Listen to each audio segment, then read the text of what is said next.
Olá, olá, olá.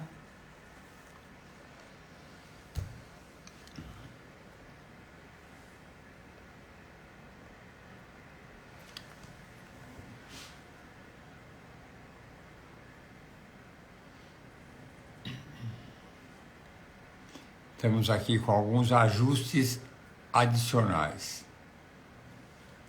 Olá, boa noite para todos. Vou começar falando que faz tanto tempo que eu não faço mais live, que eu até já esqueci como é que mexe nesses botões. Eu estou vendo muita gente aqui entrando, já temos mais de 40 pessoas aqui. Agora eu vou ficar de olho no Dr. Matheus que tem que entrar. Eu vou falar porque seria, tem que ficar prestando atenção. Eu quero falar também para todos sobre a importância da endometriose. Estou olhando aqui para baixo porque eu tenho que ficar bem conectado a hora que ele entrar. A endometriose é um assunto extremamente debatido, repetido, conversado, mas o assunto nunca esgota. Sempre tem novidades, sempre tem dúvidas. Tatiana Ribeiro entrou. Boa noite, Tatiana. Prazer ter você por aqui. Uma grande felicidade. Olha quanta gente está entrando, eu estou super contente e feliz. E a endometriose é um mês março amarelo, então a gente não pode deixar passar despercebido o março amarelo. Temos que repetir, falar, sempre dando ênfase à importância do diagnóstico da endometriose e todo o desfecho da doença, que é uma doença que pode muitas vezes se tornar devastadora. Opa! Tá aqui, estou esperando aqui.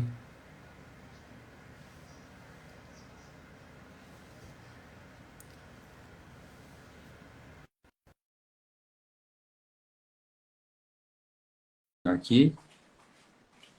Elis Lais entrou. Olá, boa noite. Ah, Tudo bem, doutora Nanda? Como é opa! que vai? Há quanto tempo nós não Hoje nos falhou, vemos? né? Para aqueles que não conhecem o Dr. Matheus, que eu tenho certeza que devem conhecer, mas é sempre bom falar e repetir. O Dr. Matheus, ele é um profissional que eu sempre faço questão de repetir nas cirurgias, ele é especialista. Eu ponho cirurgias complexas, cirurgias difíceis, cirurgias complicadas, porque é ele que resolve os problemas complicados. E hoje em dia, cada vez mais, a técnica cirúrgica necessita de profissionais que sejam muito especializados na, na intervenção cirúrgica, principalmente naquelas minimamente invasivas. Então, nós, ginecologistas, e eu particularmente, faço cirurgia laparoscópica há muitos anos. Mas é claro, por ser o meu foco na vida, a medicina reprodutiva, o meu limite cirúrgico existe. Então, nessa hora, eu preciso do Dr. Matheus, que resolve todos aqueles problemas de cirurgias de alta complexidade, como da endometriose profunda, que compromete o intestino, compromete o retroperitono, ou aqueles miomas complicados e enormes, como nós fizemos uma cirurgia, a maior de todas, que foram miomas que pesaram no total mais de 3 quilos. Então, nessa hora, eu preciso de um cirurgião com essa habilidade maravilhosa, que é o Dr. Matheus. Então, o Dr. Matheus, hoje em dia, ele é de São Paulo, mas está agora sediado em Brasília, mas toda semana está aqui conosco para fazer essas cirurgias de maior complexidade.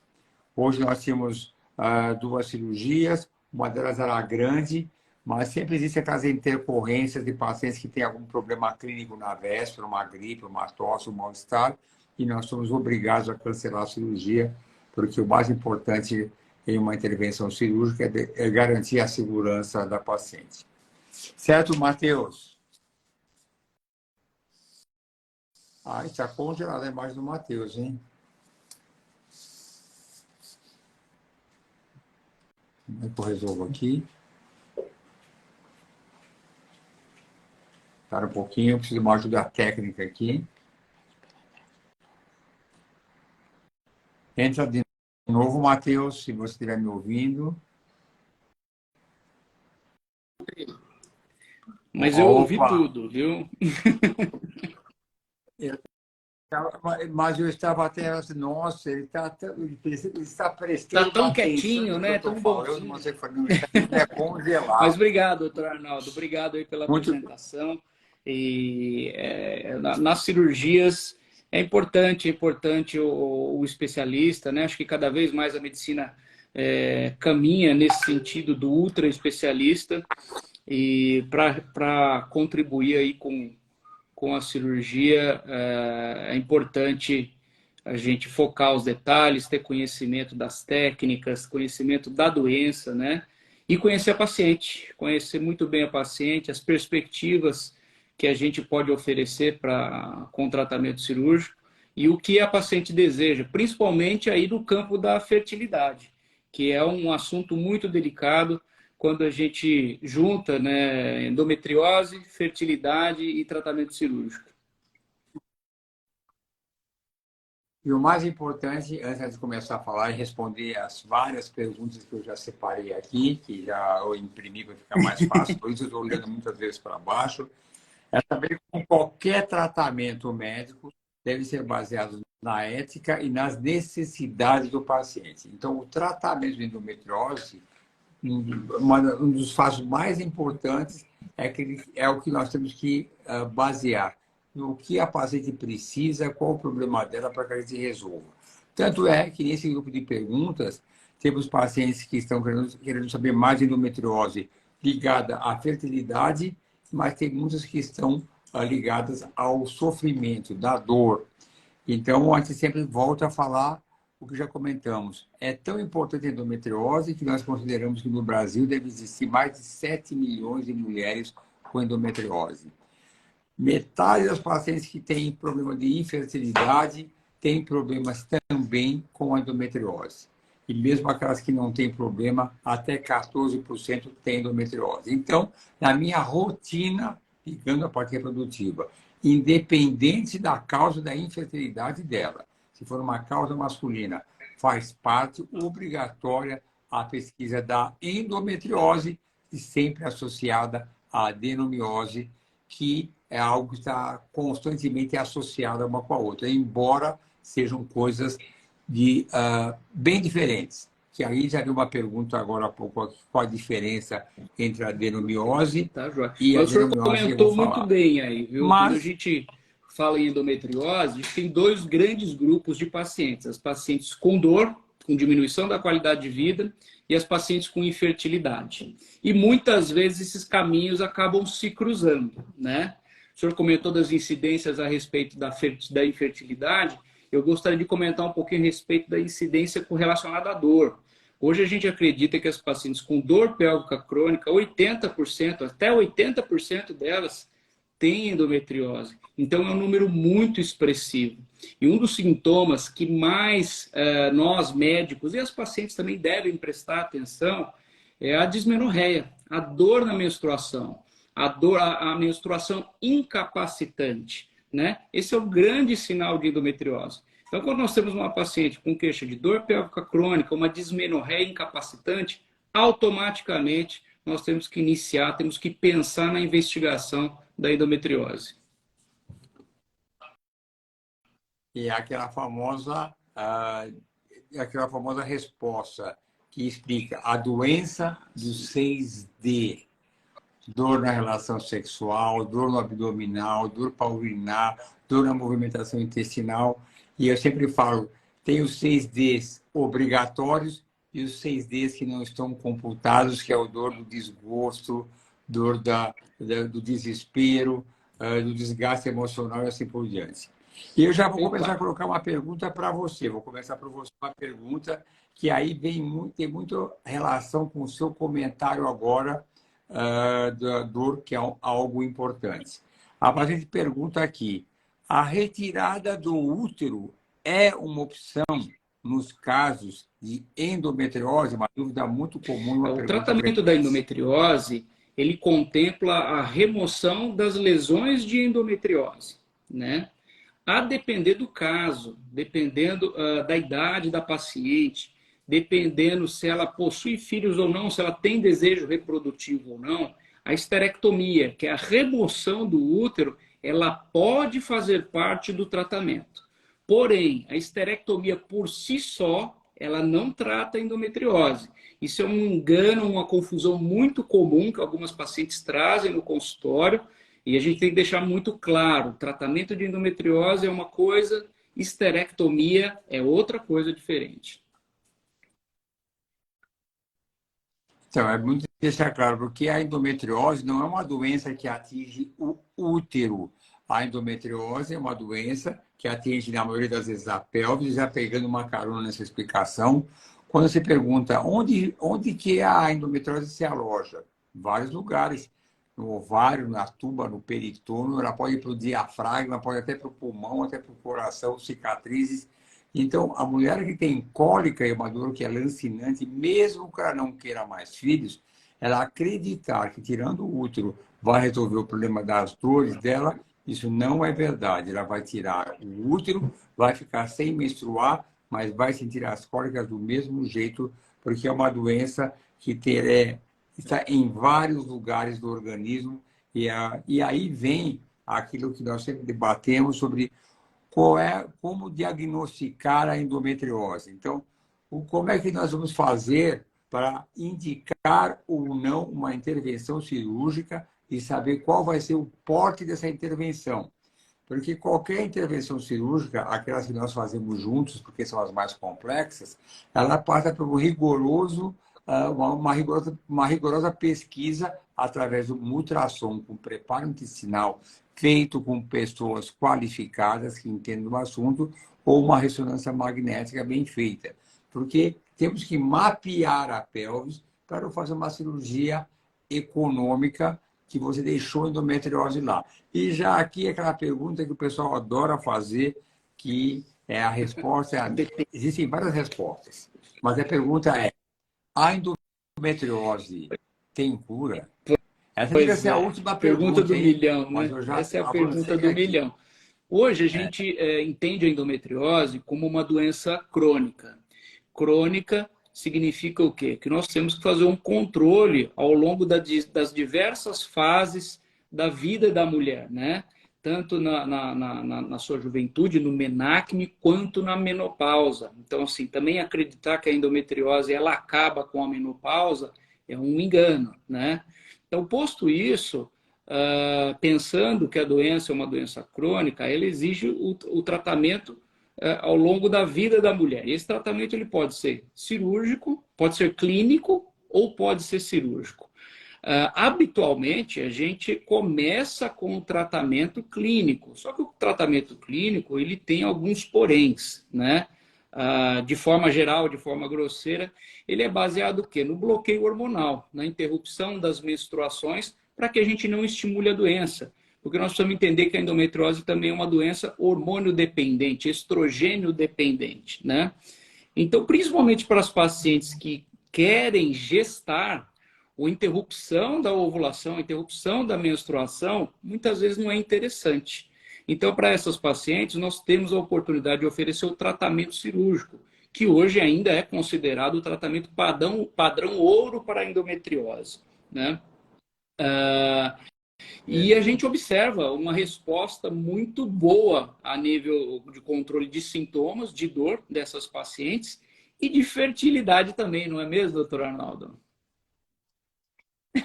Não, nós temos uma série de pacientes que a gente opera endometriose e gravidez espontaneamente. Mas quando as pessoas falam que não tem cura, eu me sinto muito confortável em responder, dentro da experiência que nós temos diária, assim, como nós fazemos sempre aquela pesquisa detalhada do comprometimento da endometriose, que eu não lembro de nenhum caso a endometriose ter voltado. E, no meu entender, uma endometriose muito bem mapeada e reciclando todos os focos, a chance de uma cura ou não ter mais o problema é muito grande. Então, eu acho e repito que a endometriose bem mapeada e uma cirurgia feita em detalhes, a cura praticamente é certa. Eu não me lembro de caso de ter recidivado a doença. Então, existe, não passa, é uma doença crônica, mas nós conseguimos O muito senhor bem colocou resolver o muito bem, problema. né? Acho que esse detalhe é importante as pacientes também terem em mente. O tratamento cirúrgico da endometriose, ele mudou muito nos últimos 10, 15 anos, né? A gente vem de um período onde se fazia simplesmente a cauterização dos focos de endometriose. Hoje, o que é preconizado é a remoção dos focos de endometriose, uma citorredução, né? E a gente sempre busca na cirurgia a citorredução ótima. O que significa isso? Retirar todas as lesões de endometriose. Só que para que a gente possa, para que nós possamos retirar todas essas lesões de endometriose, previamente à cirurgia, nós precisamos desse mapeamento. Esse é o grande tesouro hoje para quem trata a endometriose cirurgicamente, é o mapeamento adequado da doença, que pode ser feito através do ultrassom transvaginal com preparo intestinal, em mãos experientes, ele dá resultados excelentes, né? O ultrassonografista experiente tem alguns recursos durante o exame que ele pode usar para diferenciar aderências, nódulos, presença de lesão fora da cavidade pélvica, então é fantástico. E a ressonância magnética, né? E ambos têm uma sensibilidade, uma especificidade semelhante e muito alta. Então é importante a paciente, quando ela tem a suspeita, quando a gente faz a suspeita da endometriose, já direcionar a paciente para que faça esses exames e para que a gente tenha uma programação cirúrgica e, consequentemente, um resultado muito satisfatório, que é o que a gente vê na prática. Hoje as pacientes não se queixam de retorno da doença ou retorno dos sintomas, como isso aconteceu alguns anos atrás. Me sinto bem confortável com essa resposta que praticamente tem cura. E aí eu gosto sempre de falar, e já comentei algumas vezes, que para você fazer um diagnóstico, aliás, tem uma pergunta aqui, por que se demora tanto para se tomar uma atitude para tratar a endometriose? Então, o problema é que para você fazer o diagnóstico de endometriose de imediato, você tem que estar atento e vasculhar a paciente, saber perguntar e estar atento ao que ela fala. Eu já falei algumas vezes que é possível fazer um diagnóstico de acerto da endometriose em 80% das vezes na primeira consulta. Uma paciente que vem, você pergunta, tem cólica? Tenho. Tem dor na relação sexual? Tenho. Tem desconforto evacuar? Tenho. O que significa isso? Que ela tem endometriose profunda e deve estar comprometendo a parte intestinal no fundo de saco. E aí nós já conversamos sobre isso. Aí você faz aquela pergunta, você tem dor no ombro? Ela fala, não, eu tenho bursite. Eu falei, não. Você deve ter um implante de endometriose no diafragma. Aí, o outro que eu aprendi com o próprio Matheus, você tem dor no umbigo? Deve ter um implante de endometriose no apêndice. E aí você examina a paciente e vai ali atrás e você já percebe que tem endometriose. Só aí você já acertou 80% do diagnóstico, da localização, na consulta. E aí você pede os exames complementares que vão confirmar, vão reduzir esse diagnóstico, vão aumentar esse poder.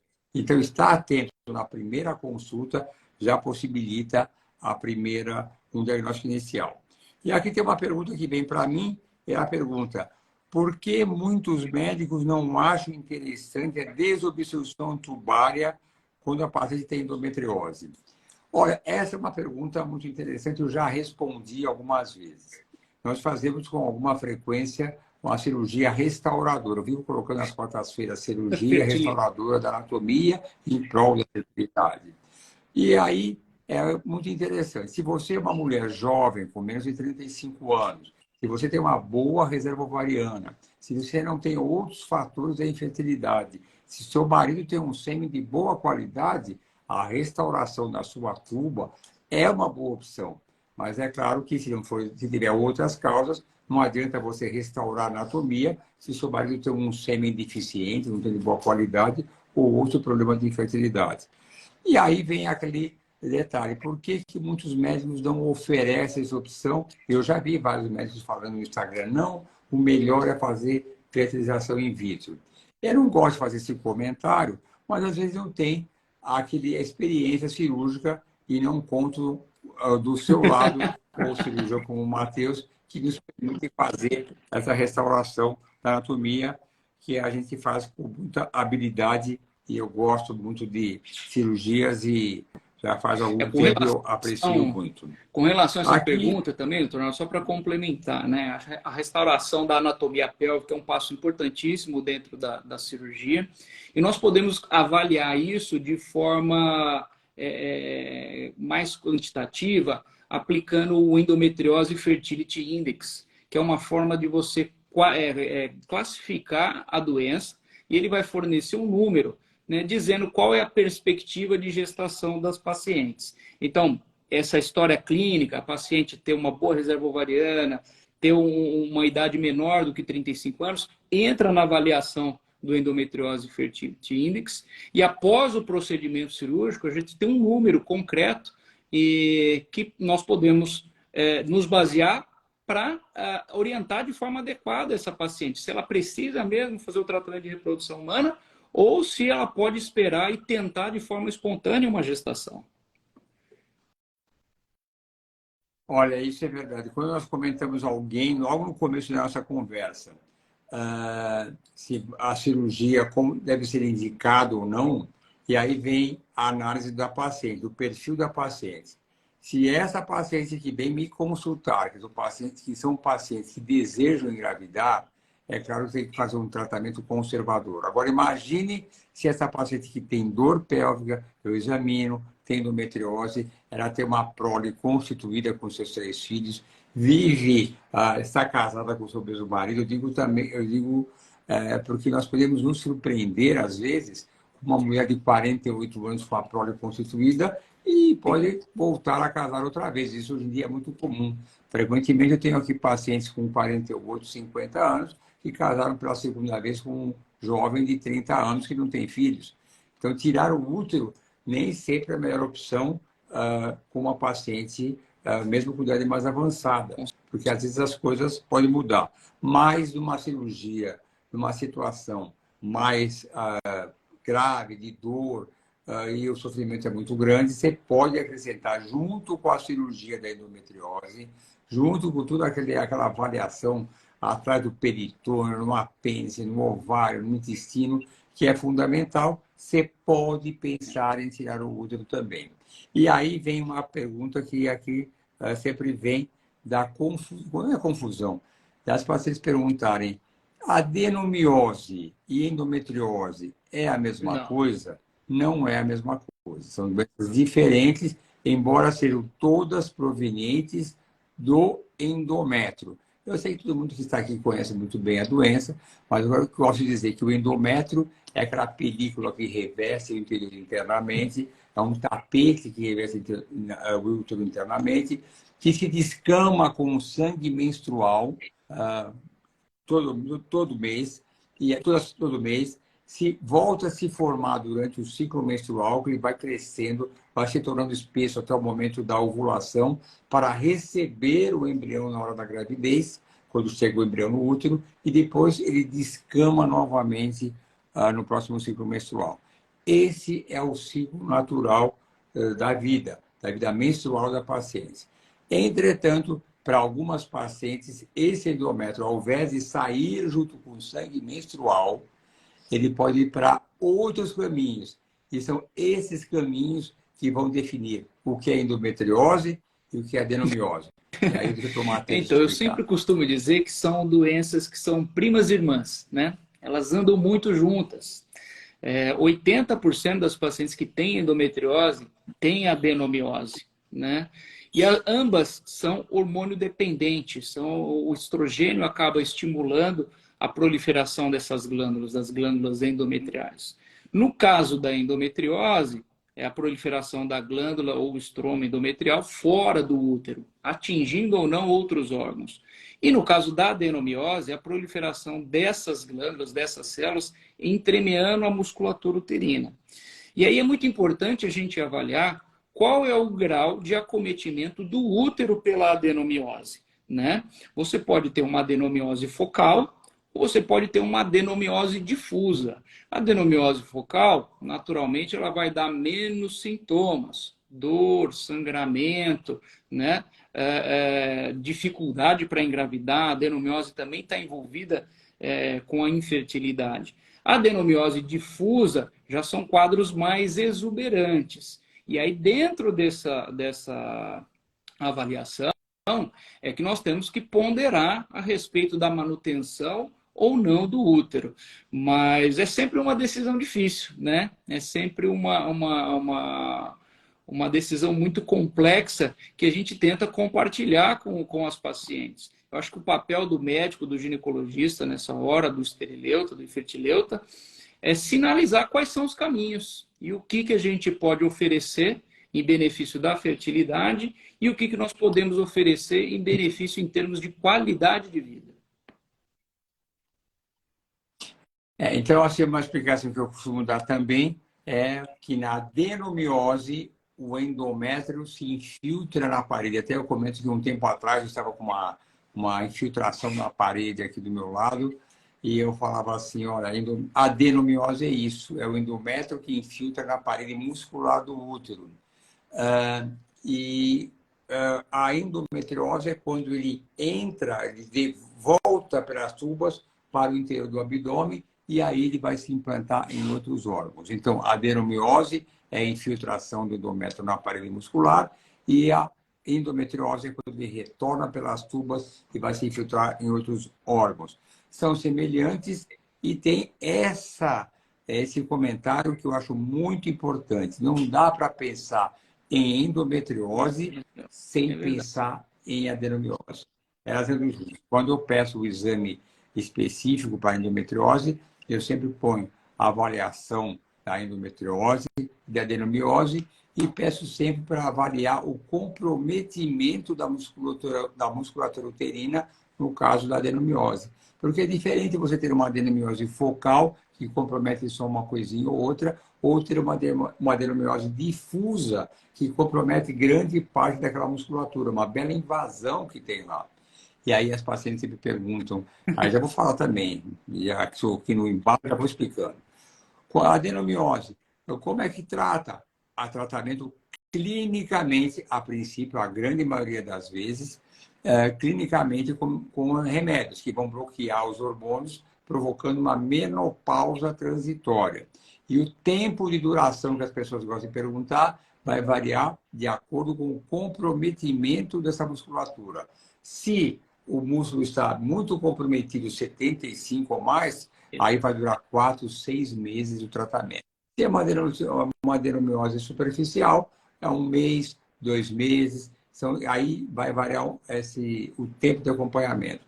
Mas a precisão desse diagnóstico, e aí eu vi agora há pouco a doutora Ana Paula aqui, que é uma das exímias ultrassonografistas, não vou dizer nem que é de São Paulo, vou dizer que é do Brasil, ou talvez da galáxia, que tem feito muitos exames para nós, com muita habilidade e dado um diagnóstico preciso na hora das nossas cirurgias. Até eu estava pensando em convidá-la para participar aqui, para dividir essa parte da imagem também. Então, excelentes exames, né? A Ana Paula, ela nos guia aí na cirurgia. E aí é muito importante ter esses critérios para guiar. Aí vem o caso da fertilidade. E aí vem aquela pergunta que aparece aqui, que eu acho que eu vou pular, porque ela é para mim. Então, eu vou e pergunta sobre tratamento da endometriose antes de fazer a transferência embrionária. É uma pergunta extremamente comum, muito comum, e a resposta é complexa, porque não existe uma resposta exata. Aqui é que é muito só para mim mesmo aqui. Quem tem endometriose e adenomiose consegue engravidar por fertilização? Sim. Esses são... Até 100. Quando eu faço... Né? Até 100, eu vou depende do caso. Até 100 fertilização. Sim. Sim. É um bom comentário, gostei desse comentário, porque tem uma pergunta aqui assim, tenho endometriose e adenomiose, consigo engravidar? Sim, não significa, todas essas doenças não significam que é impossível engravidar naturalmente. A endometriose, principalmente, ela não impede que você engravide, não impede, mas é um dificultador importante. Principalmente se ela estiver distorcendo a anatomia engravidar naturalmente é mais difícil. E a adenomiose já preocupa um pouco mais, porque pode ser um causador de, ah, de, ah, de abortos. Só Então, queria isso é uma fazer coisa um muito adendo, doutor complicada. Arnaldo, a respeito do Uma, tratamento da adenomiose, né? A gente sempre dá preferência ao tratamento clínico, mas é importante as pacientes também saberem que existem tratamentos cirúrgicos para adenomiose, né? A adenomiose focal, a gente pode fazer a retirada dos adenomiomas, tá? A adenomiose focal também pode ser tratado, um tratamento promissor, não é um tratamento ainda muito aceito, mas é um tratamento muito promissor, é a radiofrequência, né? A radiofrequência está vindo aí com uma força bem grande, é um tratamento minimamente invasivo, um tratamento cirúrgico minimamente invasivo, guiado por ultrassonografia, e que parece ser muito promissor para os casos de adenomiose, né? E outra a cirurgia de Osada, a adenomiomectomia, né? Que é a retirada de todo o tecido miometrial comprometido pela adenomiose. É uma conduta que a gente hoje, atualmente, a gente usa como conduta de exceção, poucos casos a gente oferece esse tipo de tratamento, mas que no trabalho original do professor Osada, ele teve excelentes resultados com relação à fertilidade, controle dos sintomas e baixíssimos desfechos negativos, principalmente relativos à rotura uterina, que é uma preocupação muito grande devido à extensão da incisão que se faz no útero para a realização desse procedimento. Então é importante os pacientes conhecerem que existem outros caminhos de tratamento para a adenomiose. comentário excelente, e quem quiser saber mais sobre a cirurgia de Osada, vai no meu Instagram, Muito que tem uma bacana. cirurgia de Osada que nós fizemos, tirando blocos de adenomiose enormes, né? Um útero que tinha no início, que estava acima do umbigo, era um útero com uma adenomiose bem acentuada, tratamento clínico não era possível, não ia conseguir resultado, era muito vasta, e aí nós tiramos uma grande parte do útero, porque era enorme. Aí não tinha como o tratamento clínico resolver o problema. E agora, o grande temor das pacientes, esse é o temor maior, e eu sei porque, na verdade, como eu comentei no início aqui da live, a cirurgia de endometriose eu faço até um certo limite, mas depois eu preciso do Matheus, como esses casos de cirurgia de comprometimento intestinal. E muitas pacientes têm o grande pavor de pensar que elas podem sair com aquela bolsinha do lado porque mexeu no intestino. Coisa que praticamente não lembro uma só vez isso ter acontecido. A paciente está prevenida que, numa eventualidade, mas isso não vejo há muitos anos isso acontecer, falar sobre o comprometimento intestinal, que é uma cirurgia que nós temos feito, e quais são. O que essas cirurgias tem que tirar um pedaço do intestino obrigatoriamente? Essa dúvida tem que tirar sempre? Aí eu sei que você vai responder com muita É propriedade o famoso essa depende, pergunta. né, doutor Arnaldo? Depende do quê? Depende da perspectiva da paciente com relação ao controle de dor ou se é fertilidade, né? Depende da idade da paciente, depende da extensão da doença, né? E acho que cabe a nós sempre ser muito honestos com a paciente com relação à possibilidade, sim, de eventualmente ela precisar usar a bolsa de colostomia. Evento raríssimo. Com a gente, eu tenho o orgulho e a felicidade de dizer que a gente nunca precisou na nossa casuística, né, de fazer esse tipo de procedimento, mas ele tem o seu. Opa, sumiu a sua voz. Está me ouvindo? As lesões que são superficiais no intestino, a gente pode ser mais conservador, podemos fazer uma cirurgia mais conservadora, o famoso shaving, né, intestinal, só aquela raspagem. Os nódulos que são infiltrativos, mas que medem até os seus 3 centímetros, habitualmente nós podemos tratar através da retossigmoidectomia discoide, onde a gente consegue preservar o reto retirando só o nódulo de endometriose. Existe também a técnica linear, onde a ideia é muito semelhante, onde a gente ergue esse nódulo de endometriose e faz o grampeamento linear, usando o equipamento de grampos por baixo do nódulo, retirando apenas o nódulo também. Então, é uma outra técnica conservadora. Isso traz muito benefício para pacientes, sem dúvida nenhuma. E naqueles casos onde não é possível usar uma técnica mais conservadora, minimamente invasiva, aí nós temos que lançar a mão mesmo da retossigmoidectomia segmentar, onde a gente retira aquele segmento envolvido pela endometriose, acometido pela doença, e fazemos a anastomose primária. Quer dizer o quê? Reconstruímos o trânsito intestinal original da paciente, sem que ela necessite usar a bolsa de colostomia, né? As taxas de deiscência são baixas hoje, né? Não chega em algumas casuísticas não chega a 15%. Então é uma cirurgia muito segura, feita pela pessoa que conhece o procedimento, tem excelentes resultados. No controle da dor, sem dúvida nenhuma, é essencial.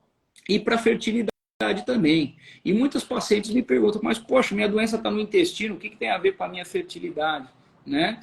A endometriose ela causa alterações imunológicas relativas ao tecido endometrial. Então, aquela presença desse tecido endometrial ectópico, né, no intestino, ele não deveria estar lá, faz com que o organismo ele reaja ao tecido endometrial tópico, ao tecido endometrial normal, dificultando a implantação do embrião. Então, para aquelas pacientes que querem engravidar, é muito importante a gente fazer uma abordagem sistemática dessas lesões de endometriose, sem dúvida nenhuma. E aí vem a importância do diagnóstico detalhado antes de se iniciar uma intervenção. Então, só para fazer um resumo, são 3 tipos de intervenções, intervenção cirúrgica, quando tem o intestino comprometido. O exame vai mostrar se é uma endometriose intestinal mais superficial, é o shaming, que vem de barbear, uma coisa mais superficial. Se é um nódulo inferior a 3 centímetros, pode ser aquela retossigmoide discoide, que tira só o nódulo, que ele chama da linear, que vai por baixo e tira o nódulo. Se for um comprometimento maior, aí é a retossigmoide segmentar. Mas aí, sempre a tendência é ser o mais conservador possível para não agredir demais a paciente, mas sempre com a garantia que estamos fazendo o melhor para exterminar. Repito, exterminar a doença para que não volte mais e a gente alcance algo muito próximo à cura da paciente. E aqui vem uma pergunta bem para mim, uma pergunta que se repete com vários formatos. A pergunta são várias perguntas, mas é o mesmo tipo de resposta. A pergunta é: a endometriose deve ser sempre tratada antes da transferência de embriões congelados? Dizem que não é mais necessário. Existem controvérsias. Eu vou começar pelo final. Eu costumo sempre tratar a endometriose antes da transferência embrionária. Muitas publicações, revisão sistemática, falam que não precisa, mas colocam no mesmo bolo se deve ser tratada antes da estimulação ovariana, coisa que nós não fazemos, ou não diferencia se na hora de fazer a transferência é necessário fazer um bloqueio hormonal ou, em casos especiais, até a cirurgia. Se fala muito isso, mas eu tenho um critério baseado numa vivência muito grande e num conceito muito importante, que a endometriose, como é sabido e repetido, é uma doença inflamatória. É uma doença extremamente inflamatória.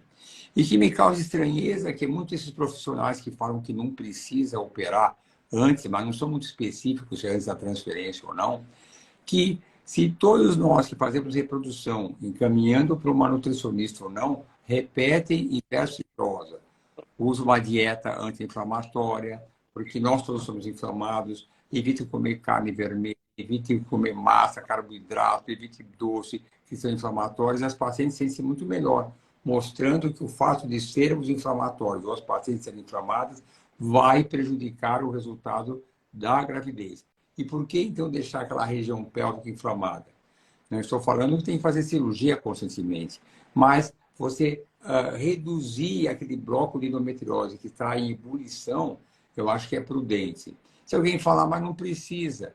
Mas veja só a importância que é uma reprodução assistida. Qual o tamanho do investimento da paciente? Não estou falando só em investimento financeiro. É o desgaste emocional, frustração, muitas vezes uma longa data de tentativa sem sucesso, e você vai deixar de fazer algo que pode melhorar. Não é só isso.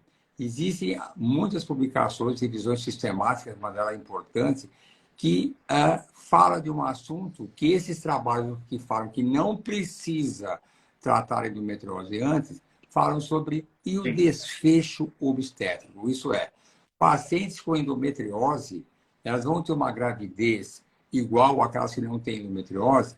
É claro que existe uma dúvida se tratar essa endometriose vai amenizar o risco de abortos mais frequentes, partos prematuros e outros desfechos obstétricos. Então, no meu entender, e isso vai contra a opinião de vários médicos que falam que não tem importância, eu prefiro tratar bloqueando os hormônios. Se isso estiver errado, na pior das hipóteses, eu não estou fazendo nenhum mal para a paciente.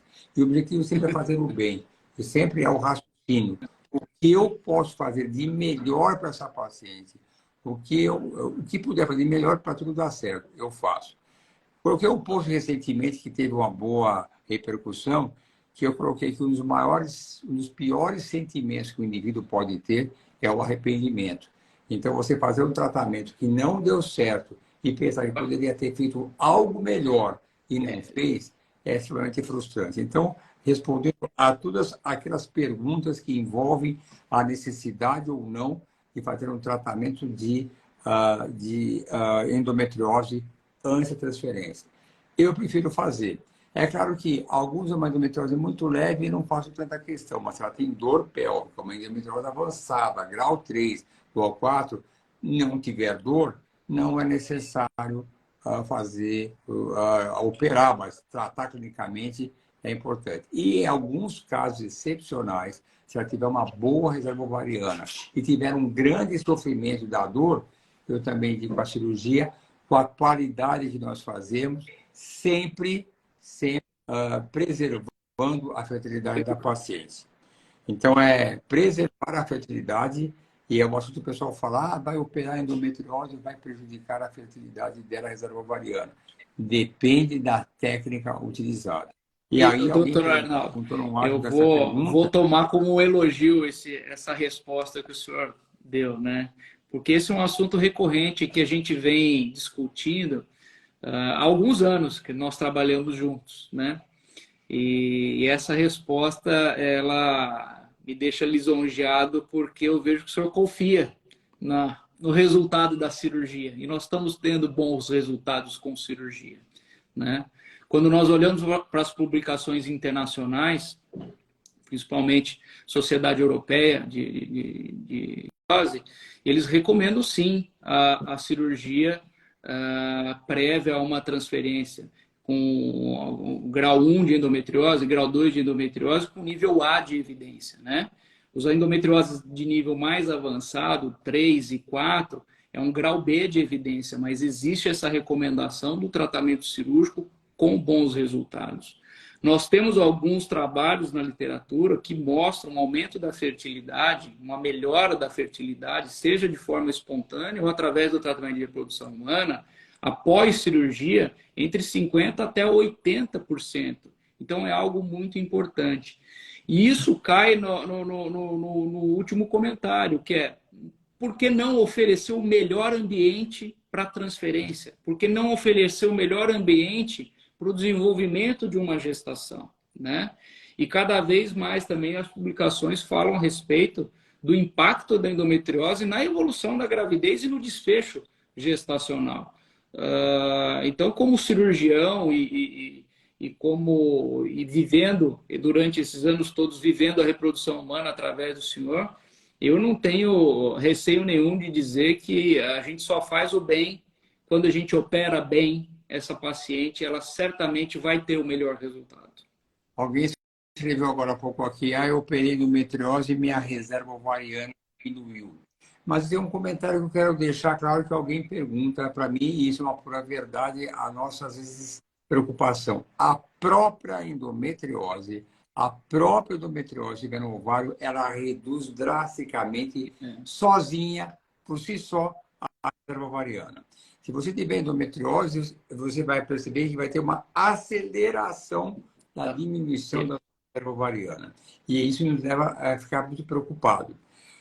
Tem um questionamento num congresso de endometriose que eu estive fora, que era entre um médico de reprodução e um cirurgião. E era um questionamento de ser eu sou a favor, eu sou contra. E dava como exemplo uma jovem de 22 anos que tinha muita dor pélvica e tinha também um endometrioma, que é a endometriose do ovário. Como ela tinha dor pélvica, ela devia fazer a cirurgia para tirar a dor dela. Era uma dor lancinante que prejudicava muito a qualidade de vida dela. E no endometrioma, deveria operar ou não o endometrioma, porque tirar o endometrioma poderia prejudicar a reserva ovariana dela. Depois do embate, que não mudou muita coisa as opiniões, era o que o cirurgião, com a habilidade dele, falou: eu consigo operar esse endometrioma sem prejudicar a reserva ovariana dela. E o médico da reprodução falou que deveria, no máximo, puncionar o ovário e reduzir o endometrioma. A conclusão que é, quando se fala que há um prejuízo da reserva ovariana, precisa identificar qual é realmente a situação da paciente e qual o motivo dele. Então, é muito difícil tomar decisões cirúrgicas, não é uma coisa fácil, e escolher qual o melhor caminho. Eu estou agora com uma paciente que tem uma endometriose importante, que compromete o intestino, conversei com ela, 40 anos, tem um único embrião, e falou que não vai fazer mais nenhum tratamento. Será que eu devo operar essa paciente? Eu sei que se eu operar a endometriose, eu vou aumentar um pouco mais a chance dela de dar certo. É uma conversa muito prolixa e complicada com a paciente, porque eu vou estar colocando uma chance de algo muito importante, que é a fertilidade dela. Se eu colocar o embrião sem fazer a cirurgia, ela pode falar: poxa, será que se eu tivesse operado, eu teria uma maior chance? A resposta é: pode ser. E será que o tratamento clínico é suficiente? Pode ser. Tem certeza? Não. Então, é uma conversa muito ampla e, nesse caso especial, acho que é uma indicação cirúrgica razoável, porque ela tem dor pélvica. Não é uma dor tão lancinante, mas é uma dor pélvica. Então, para aquelas que responderam se deve tratar a endometriose antes da transferência embrionária, no meu entender, pelo menos no tratamento clínico, eu acho prudente. Eu não vou dizer que não engravida, mas eu acho que prudência é fundamental em todos os atos da vida. Eu sou sempre preocupado com prudência. Qualquer tratamento que eu faço, de qualquer origem, a prudência é fundamental. E aqui, uma pergunta sobre tratamento clínico. Eu acho que você gosta desse assunto também.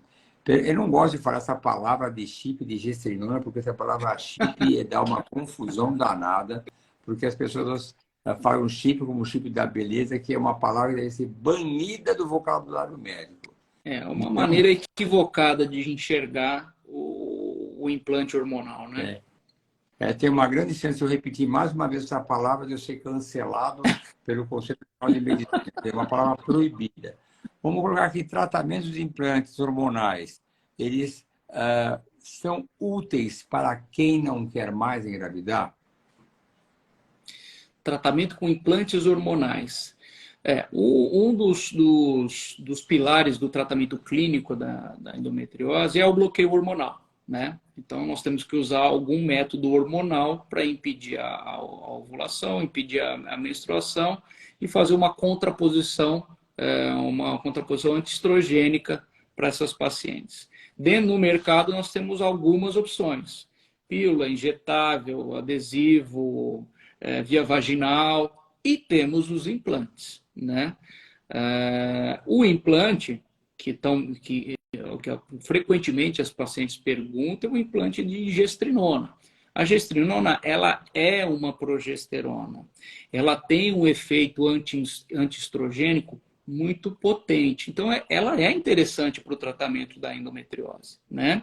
A gestrinona é derivada da 19-nortestosterona. Então, ela tem poderes, ela tem aí características androgênicas, que do ponto de vista de ganho de massa muscular, diminuição de gordura, é interessante para as mulheres, né?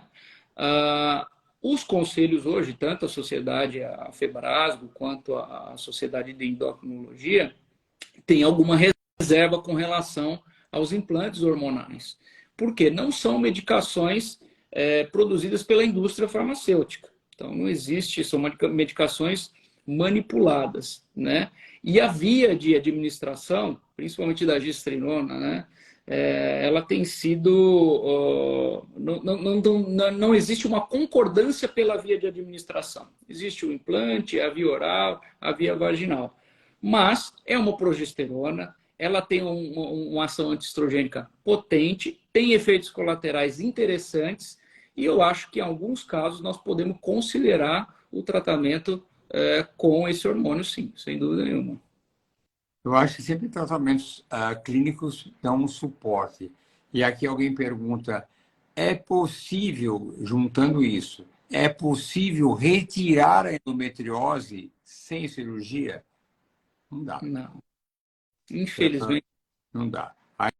É só você imaginar que todo tratamento clínico ele dá uma murchada, ele desativa os efeitos inflamatórios da endometriose durante aquele período.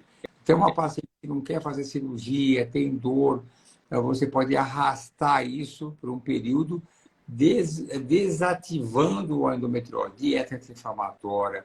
Você pode usar muito bem também medicamentos anti-inflamatórios, o cúrcuma pode usar, tem vários tratamentos que podem ajudar a desinflamar e bloquear os hormônios, que isso vai desativar, amenizar. É que nem você também está com uma infecção, você toma Novalgina, a febre abaixa, você não está curada.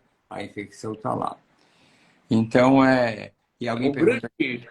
O grande objetivo do tratamento clínico é o controle dos sintomas, né? O tratamento clínico, infelizmente, nós não temos nenhum tratamento clínico que vai eliminar a doença, que vai remover a doença. Uma vez interrompido o tratamento clínico, esses sintomas eles podem retornar. E ao longo do tempo, mesmo na vigência do tratamento clínico, a gente estima que 20% das pacientes podem apresentar progressão da doença. E existe um grupo de pacientes onde o tratamento clínico não vai ser mais suficiente. E nós vamos caracterizar a falha do tratamento clínico. E é nesse momento que nós temos que estudar e considerar a possibilidade do tratamento cirúrgico. Aqui tem uma pergunta aqui, assim. É possível ter endometriose e não aparecer no ultrassom, nem na ressonância magnética, só no marcador BCL6?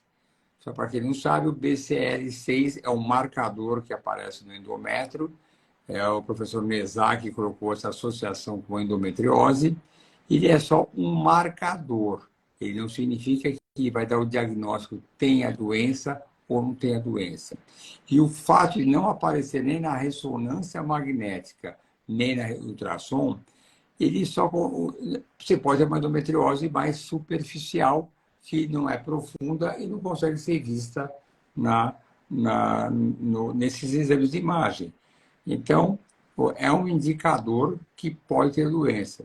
E aí, você não me perguntou, mas já vou antecipar a resposta, o que significa se o paciente tiver o BCL6 e não tiver? Significa que, num tratamento de reprodução assistida, deve ser valorizado como tivesse uma endometriose superficial. E se dá a devida importância no tratamento daquela endometriose superficial, se merece algum tratamento ou não, mais específico. E aí, ligado àquele comentário que nós fizemos agora há pouco, eu fiz agora há pouco, que a endometriose pode levar a uma falência ovariana, alguém pergunta, por que a endometriose leva a uma falência ovariana? Aí exagerou também, não é tudo isso não, precoce. 38 anos, FSH 89, que é um FSH de falência ovariana, e não tem filhos. Quer dizer, aí Você pode comentar alguma coisa sobre o comprometimento da endometriose na reserva ovariana? Você fala, se não quiser falar mais coisa. A endometriose é uma doença inflamatória, essencialmente, né? Então, quando ela compromete o ovário, ela pode comprometer de duas formas. A forma superficial e a forma profunda, que é traduzida no endometrioma, tá? O endometrioma é um cisto dentro do ovário, um cisto achocolatado, né? E o que esse cisto faz mecanicamente? Ele pressiona o parênquima ovariano sadio. Isso diminui a vascularização e isso acaba afetando o pool de óvulos, afetando a reserva ovariana da paciente.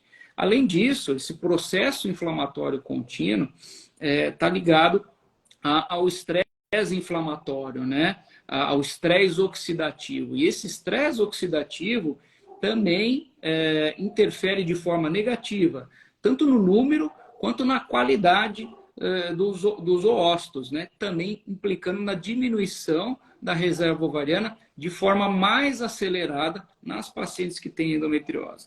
Então, aquelas pacientes que têm o endometrioma e estão preocupadas com a reserva ovariana, elas têm que pensar, sim, num tratamento cirúrgico, principalmente se esses endometriomas têm entre 4 a 6 centímetros. Isso é um número muito discutível, né? Hoje se fala muito em 6 centímetros no tamanho maior do endometrioma. Por outro lado, a partir do momento que você tem a suspeita do endometrioma, não necessariamente que ele seja cirúrgico, essa paciente também tem que se preocupar com o futuro reprodutivo dela. Então, pode ser o momento em que ela deva pensar sobre o congelamento de óvulos, resguardar essa reserva ovariana, né? Dosar o seu AMH, hormônio antimileriano, fazer os testes da reserva ovariana. É muito importante esse perfil de paciente, conhecer a sua reserva para poder tomar as atitudes adequadas. Eu achei muito bom esse comentário de congelar os óvulos antes de uma cirurgia mais avassaladora. Quem comentou essa parte, endometrioma tem que operar, porque aqui tem uma pergunta bem assim. Qual o tratamento indicado para endometrioma volumoso no ovário de 6,2 por 39? Então, você, se uma paciente é solteira ou não tem filhos, está com uma idade mais avançada ou não vai engravidar, você pensar que se é para operar, não custa fazer um congelamento de óvulos. Não só pela cirurgia, que a gente faz de maneira de interferir quase nada na reserva ovariana, mas pelo próprio futuro da endometriose ovariana, que pode comprometer. E aqui, só respondendo essa paciente, se perguntou se a endometriose leva a uma falência ovariana. Para levar uma verdadeira falência ovariana, chegar a um nível desse, que é sim uma falência ovariana, com esse FSH de 89, não vou dizer para você que, só de olhar a pergunta, não posso responder com detalhes, que é só isso que está interferindo. Hoje em dia, nós temos muitos jovens de 30 e poucos anos que têm um ovário sem nenhum outro problema, então com uma reserva ovariana próximo de 0,2, 0,3, próximo de uma falência ovariana. Então, agora, um tratamento de endometrioma de 6,2 por 4, só fazendo a cirurgia mesmo. Agora vem a pergunta, é realmente necessário operar? Olha, aqui nesses casos, se não tiver com dor, nenhuma sintomatologia, vale a pena um acompanhamento do endometrioma. E aí também um questionamento quando a paciente vai fazer uma fertilização in vitro e tem um endometrioma desse tamanho, podemos fazer a fertilização sem mexer no endometrioma? Sim. Não é necessário. Muitas vezes você tira os ovos de um lado, do outro lado, quando tiver endometrioma, você consegue com a agulha dar a volta pelo endometrioma e pegar os folículos do outro lado. A não ser que seja um endometrioma super volumoso, não é isso aqui que é de 4,5, não. Quando eu falo super volumoso, é 8, 10 centímetros. Aí, às vezes, você tem que murchar ou tirar esse endometrioma. Então, eu sempre repito, a indicação cirúrgica, qualquer indicação cirúrgica, né? Eu sempre, quando eu vou fazer uma indicação cirúrgica, quando eu vou operar, eu penso algumas coisas. Eu operaria essa paciente considerando que é uma pessoa querida da minha família, tem uma indicação cirúrgica, então eu não indico cirurgia para ninguém que eu não indicaria para alguém da minha família. Não faço cirurgia desnecessária, nós não fazemos isso. Mas tem que pensar muitas vezes a vantagem e a desvantagem. Tem, inclusive, um capítulo no livro meu, até esqueci esse capítulo, que está meio abandonado, que nunca mais eu li o capítulo que eu mesmo esqueci, são cirurgias do mal. Cirurgias do mal são cirurgias que se faz desnecessárias. Tem um cistinho pequenininho, precisa operar. Tem um mioma pequenininho, precisa operar. E outras coisas que não tem necessidade de fazer cirurgia. Basta você acompanhar, basta você ver a evolução. E se for o caso, você opera. O teratoma, que é um cisto benigno de ovário, é pequenininho, acompanha. Se ele ficar estagnado naquele tamanho, não mexa naquele ovário. Não há necessidade. E por aí vai. A cirurgia, eu costumo dizer que o sucesso da cirurgia é a boa indicação, né? Tendo a boa indicação, certamente a paciente vai colher os benefícios do procedimento cirúrgico. Com relação aos ovários, o ovário é um órgão muito delicado, principalmente quando a gente pensa na fertilidade. Então, para operar o ovário, nós temos que considerar vários fatores. A idade da paciente, a reserva ovariana, o desejo reprodutivo ou não, se existe um acometimento unilateral ou bilateral, se essa paciente já congelou os seus óvulos ou não, né? Então, são diversos fatores que têm que ser conversados na consulta e avaliados para que a gente possa fazer uma indicação precisa. A endometriose, eu costumo dizer que é muito você, além de acertar o diagnóstico, a extensão da doença, é acertar o momento do melhor tratamento. Existe o momento do tratamento clínico, existe o momento do tratamento cirúrgico, existe o momento da reprodução humana. E você precisa entender a história da paciente, entender a história dessa mulher para que possamos acertar o momento da melhor intervenção. São tudo na vida são detalhes que fazem a diferença. Matheus, nós estamos com o tempo super avançado. Eu acho que hoje foi suficiente. Eu achei que essa live foi muito produtiva pelo número de pessoas que participaram da nossa live, inúmeras perguntas. Como é que é? O que alguém falou que eu avaliei não operou, já está grávida. Que bom. Se não foi operado é porque não havia indicação. Maravilhoso. É o que mais que a gente gostaria que acontecesse com todas. Não tem indicação, não opera. Se tiver indicação, opera. Tem que ser uma coisa bem clara. E eu vou agradecer você por ter iluminado essa live aqui com as suas recomendações, com a sua expertise nas especialidades, sempre agradecendo. Eu agradeço, o Andrés agradece, as pacientes agradecem, o Peugeot agradece, você que já incorporou e pertence a nós. Eu sempre falo que o Matheus está incorporou o Peugeot, é uma pessoa fundamental. E eu já te falei que eu fiquei meio preguiçoso, até aquelas intervenções, mas tem que Matheus, vamos fazer comigo, vai. Eu já estou acostumado, porque o hábito de estar operando juntos sempre é bom. E essas cirurgias são sempre animadas e felizes, que nós estamos de bem com a vida. Então, maravilhoso. Eu só tenho a agradecer a você, doutor Arnaldo, esse convívio, essa convivência com a reprodução humana que o senhor me proporciona, me faz enxergar a doença de uma maneira muito melhor. E, sem dúvida nenhuma, isso vem influenciando e vai influenciar nas minhas decisões sempre, né? E pensar na preservação da fertilidade, pensar na preservação do aparelho reprodutor feminino é essencial para quem trata, cuida da endometriose, para quem cuida da mulher, né? É essencial pensar nisso. E não tem coisa melhor do que cuidar das mulheres. Tanto é que no dia 8 de março eu escrevi mulheres, como eu posso não amá-las? Afinal de contas, casado com a mesma mulher há 43 anos, 3 filhas, com todas essas mulheres que trabalham comigo e aquelas que vêm eu atendo, é uma maravilha. Matheus, obrigado por tudo. Vou encerrar por aqui. Muito obrigado, doutor Arnaldo. Uma boa noite. Um grande abraço. Deixar mais um comentário. Quem quiser fazer perguntas, quem tiver dúvidas, mandem para o e-mail. Que e-mail que eu vou mandar? Eu vou para o IPGO, @IPGO. Pronto, que às vezes tem tantos e-mails aqui na clínica. Mande qualquer pergunta para o e-mail IPGO, @IPGO. Mandando para esse e-mail, o que for para a minha resposta, eu respondo. O que for para o doutor Matheus, eu encaminho. Ele está com a gente todo o tempo aqui, ele responde, tá bom? Obrigado para vocês todos. Um beijo para todos. Um grande beijo. Beijo para todos. Obrigado para todos que participaram. Um beijão. Estou sempre à disposição. E até mais. Tchau, tchau. Até mais. Tchau, doutor Arnaldo. Encerrar agora.